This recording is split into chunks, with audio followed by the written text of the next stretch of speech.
রাজধানী ঢাকা আজ ভোর রাত থেকেই প্রচণ্ড বৃষ্টি এবং বৃষ্টির পরে আমরা সকালের দৃশ্য দেখতে পাচ্ছি। মোটামুটি রাজধানী ঢাকা বেশ পরিচ্ছন্ন এবং প্রচণ্ড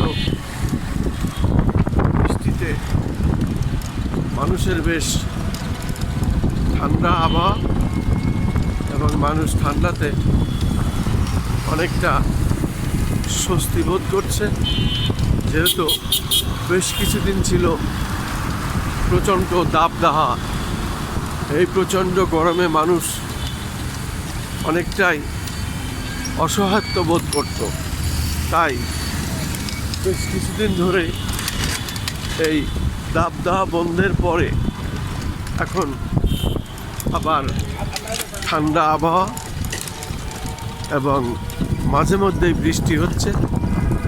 আমরা দেখতে পাচ্ছি রাজধানী ঢাকা এখন অনেকটাই মানুষের স্বস্তি ফিরে এসেছে।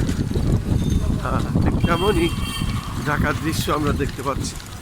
রাজধানী ঢাকার যে অবস্থাটি সেটাই আমি দেখিয়ে যাচ্ছি।